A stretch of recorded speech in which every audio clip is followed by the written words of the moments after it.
Hello, everyone, and welcome to the Chapter 3 movie. I know Chapter 2 was kind of long, but it gets better from there.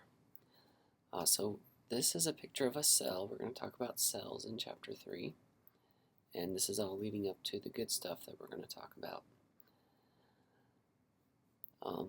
All the life that we know of is made up of cells, and this is a typical cell. There are three parts of what's called the cell theory. First, that the cell is the basic structural and functional unit of life. So we can see over here all plants and animals are made up of cells. The next part of that theory is that the organismal activity depends on individual and collective activity of cells. Or we could say cells are the smallest units that perform all vital physiological functions. So your metabolism, everything that you do depends on the activity of your cells. And then the last part of that cell theory says that the continuity of life has a cellular basis. Or we could say all new cells come from the division of pre-existing cells. So that's the cell theory. And all of these are part of the cell theory except, pause it if you need more time. The last one there is not correct. That's a different type of cell. So cells are the building block of all living things. All cells come from the division of existing cells, and cells are the smallest units that perform all vital physiological functions. Alright, so the first part of the cell that we're going to talk about is the plasma membrane. And if you look, here's the plasma membrane. It's peeled back here. And if we it separates the intracellular fluids from the extracellular fluids. And if it's a single-celled organism like a bacteria, the plasma membrane is the only thing that separates the life inside the cell from the non-life outside the cell. So it's very important, and if we look closer at it, we'll see that the plasma membrane is made up of phospholipids. Remember we talked about phospholipids in Chapter 2? And here's a glycolipid, and we saw that they form micelles because the lipid or the hydrophobic parts want to stick together. Well, these can also form bilayers. Here's a phospholipid bilayer, and so all the fatty acid tails, they stick together because they don't like water. They're the oil-like part of this molecule. And the phosphate part of the molecule does like water, so it goes to the outside. And they form this nice bilayer. So phospholipids form bilayers, which are selectively permeable. Okay, selectively permeable means some things can get in and some things can go through. Let me start over. Selectively permeable means that some things can go through the cell membrane and some things cannot. Since this is mostly made of hydrophobic materials, hydrophobic or lipid-soluble things can go through this plasma membrane, whereas water-soluble things cannot. But the cell membrane is not a simple phospholipid bilayer like that. It looks more like this. There's lots of proteins. These yellow things are cholesterol. The blue things are proteins. Here's some glycolipids, here's some glycoproteins. That would be a protein with a carbohydrate part. And we're going to look at their functions in a minute. This glycocalyx is what this is called, the carbohydrate part. That's very important for cell recognition, as well as binding to extracellular structures. We'll talk more about that when we get to the immune system. Alright, so we need to know some functions of the plasma membrane. First off, it's a physical barrier. Just like this castle is a barrier, the plasma membrane is a physical barrier. And it is selectively permeable. If you were a little squirrel, you could go through this fence, but a big dog could not.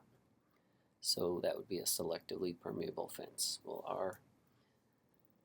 our plasma membranes are selectively permeable, so they only let certain things in, and they keep larger things out. Another function is anchoring. And if we look at these proteins on the outside and on the inside, they anchor the cells in place. They can keep, for example, bone cells stuck together. And they also anchor things on the inside of the cell. So anchoring is another function. This is a fingerprint scanner. And another function of the cell membrane, or the plasma membrane, is recognition. So that would recognize your fingerprint. The glycocalyx out here, that's how your cells recognize each other. And that's how, for example, an immune cell knows that your cell is a part of you and to leave it alone. And if it doesn't see the right, we call it cellular fingerprint. If it doesn't see the right cellular fingerprint, it will attack that cell and destroy it. So recognition is another function. Another one is enzymes, and this would be the proteins in the cell membrane. We talked about enzymes last chapter. A lot of times the way they work is bringing two things together, and in this case we're making this purple thing from the red and green thing. And that would be the proteins in the cell membrane doing that. Another function is communication. So these wires send communications all through the town. Some of the proteins in our cell membrane, like for example this one, might have a receptor on it, and it can send a signal inside the cell because some hormones cannot go inside the cell, so they bind to a receptor outside the cell and it will activate something else like this protein here, which will send a message inside the cell. So another function is communication.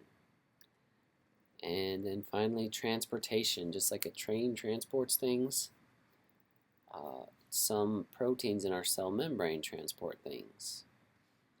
So this channel protein is how water or ions could get through the plasma membrane. This might be a carrier for glucose or an amino acid. So transport is another function of the plasma membrane. Okay, so now some review questions. In the membrane of a cell, what makes up the hydrophobic interior region? And the correct answer is the fatty acid tails. B is the correct answer. To what part of the plasma membrane do the bones of the cytoskeleton attach? And we're going to talk about the cytoskeleton in a minute. And the cytoskeleton attaches to anchoring proteins. And which of the following are functions of the cell membrane? Barrier, recognition, transportation, anchoring, or all of these? Hopefully you recognize that the answer is all of these. Alright, so we've talked about the plasma membrane, and everything that's surrounded by the plasma membrane is called the cytoplasm. So first we have the cytosol, which is the water. It's mostly water. It's kind of jello-like, and it holds everything in place. And then we have the organelles, which are the metabolic machinery of the cells. And we're going to talk about the function of some of these organelles. So let's start with a mitochondria. This is a mitochondria. Their job is to make energy. And we'll talk about how they do that later on. But that's what a mitochondria looks like, and their function is to make energy. This is a power plant close to Vincennes. You can think of the mitochondria as the power plants of your cell. They provide most of the cell's ATP via aerobic respiration. Another unique thing about mitochondria is they contain their own DNA. Most of the cell's DNA is in the nucleus, but mitochondria have their own. That's why you can trace your ancestry through mitochondrial DNA. All of the mitochondrial DNA you get comes from your mother. So it's more pure, I guess. It's not mixed.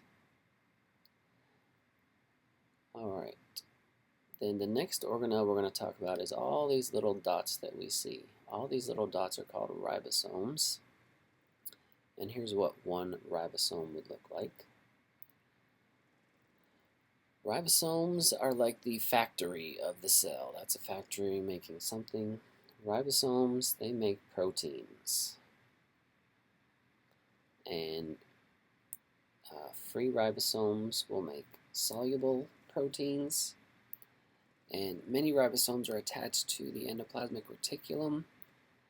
Those are called bound ribosomes, and they're going to make proteins for membranes or proteins that are going to be secreted from the cell.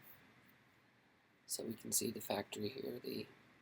Here's the ribosome, and it's making a protein, and that protein will be transported somewhere else in the cell if needed. We'll talk about that in a minute. So ribosomes make proteins. Next is the cytoskeleton. You'll see all these little fiber type things inside the cell.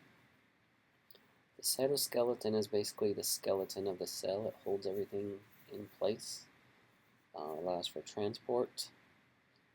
It's made up of microtubules, microfilaments, and intermediate filaments.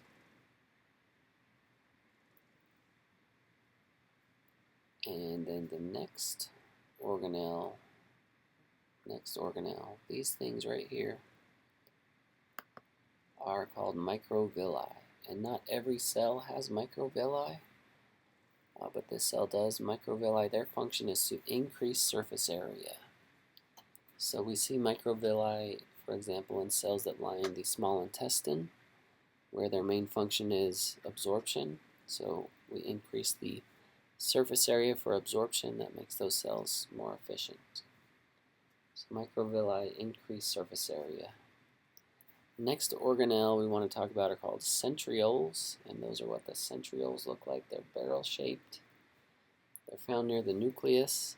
One of their functions is to organize what's called the mitotic spindle. We're going to talk about mitosis later on, but centrioles move to opposite sides of the cell, and they basically pull apart the DNA, making sure that each new cell gets half the DNA. Next organelle we want to talk about are cilia.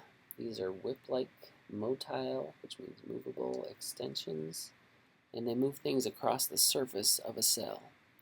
Here's a video of some cilia doing their thing. So this might be cells from a trachea. The cells lining your trachea have these cilia, and if we were to, for example, breathe in some dirt, it might get caught here, and these cilia, as they move, they're going to move it this direction up and away from our lungs, and that way bad things don't get in our lungs. Unless you smoke, that kills all these cilia, so don't smoke. Alright, next organelle we're going to talk about is the Endoplasmic Reticulum, or ER for short. That's much easier to write and say. There's two types of ER, rough like this, and it's rough if it has ribosomes attached. That's what those little dots are. And then over here we have some smooth ER. So the rough ER makes secreted proteins, membrane proteins, and really it's the ribosomes doing that. But it also makes phospholipids. That's another function of the rough ER. It makes phospholipids which go to repair the cell membrane or just renew the cell membrane.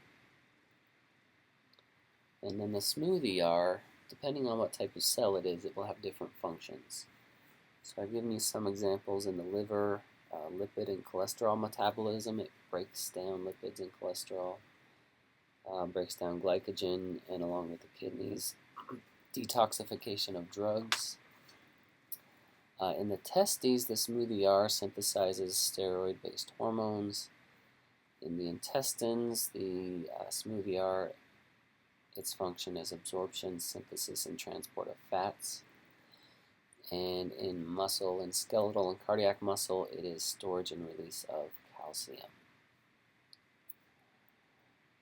So next organelle we're going to talk about is the Golgi Apparatus. It looks kind of like a stack of pancakes.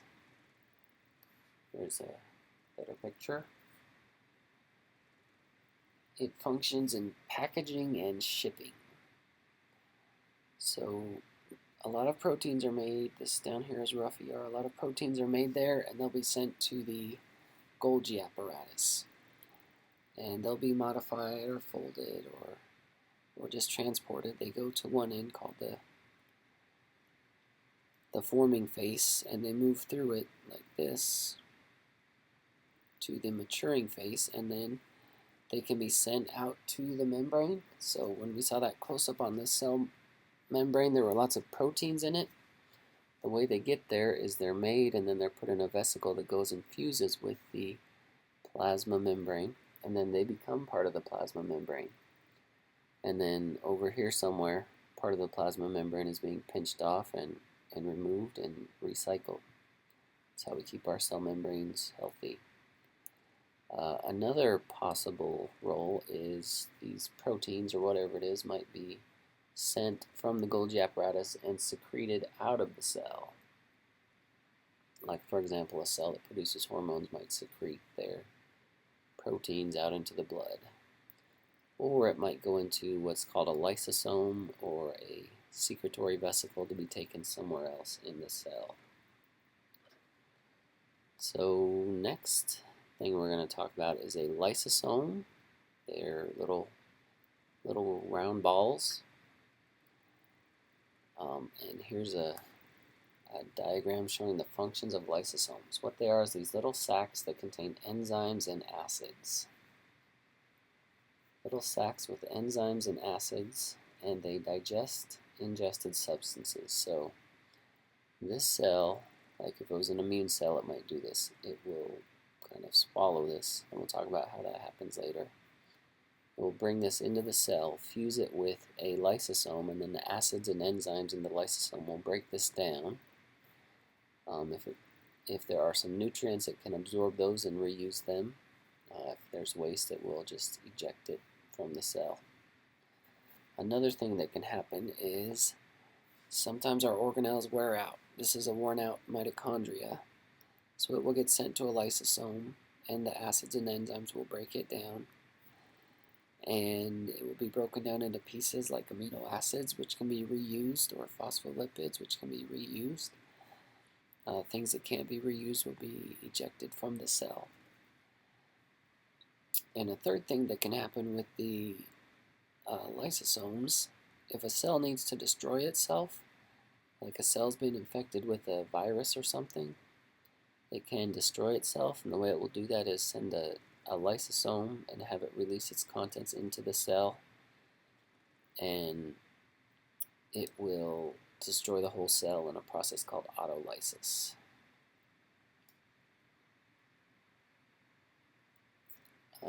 Next organelle is also a little round ball. This is a peroxisome. Peroxisome break down fats and neutralize toxic compounds. And then the next organelle we're going to talk about for that, which organelle produces energy, and the correct answer is B, mitochondria. Which organelle provides a selectively permeable barrier? And the correct answer is plasma membrane. Which organelle packages things for the cell? And that would be the Golgi apparatus. Which organelle contains enzymes which will break down worn out organelles? And that would be the lysosome. Which organelle detoxifies harmful substances? And that would be the peroxisome. Now we're going to talk about the nucleus. The nucleus is the control center of the cell. It's kind of like the brain of the cell. It controls all the activities of the cell. And it contains the genetic library with blueprints for all cellular proteins. And it is going to dictate the types of proteins to be synthesized.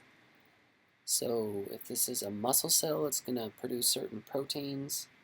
If it's a bone cell, it's going to produce different proteins. If it's a nerve cell, it's going to produce a different set of proteins. And the nucleus determines this.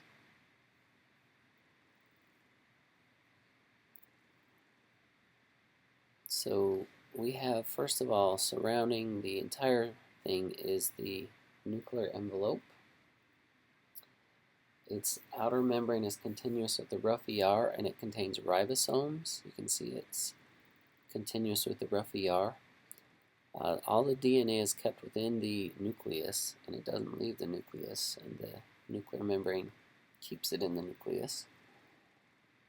And we'll talk about later, we make copies of it, which can be taken out to these ribosomes. If we look,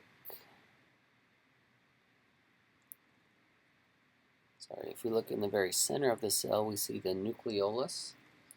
The nucleolus produces ribosomes.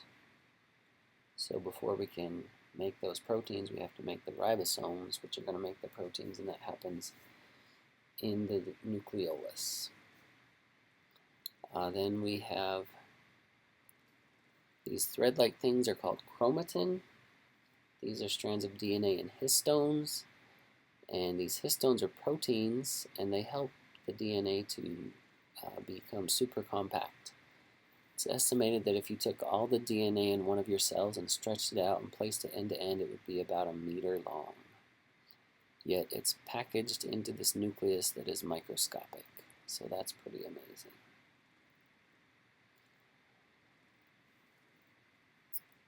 And when a cell gets ready to divide, which we'll talk about next, this chromatin condenses when the nucleus starts to divide.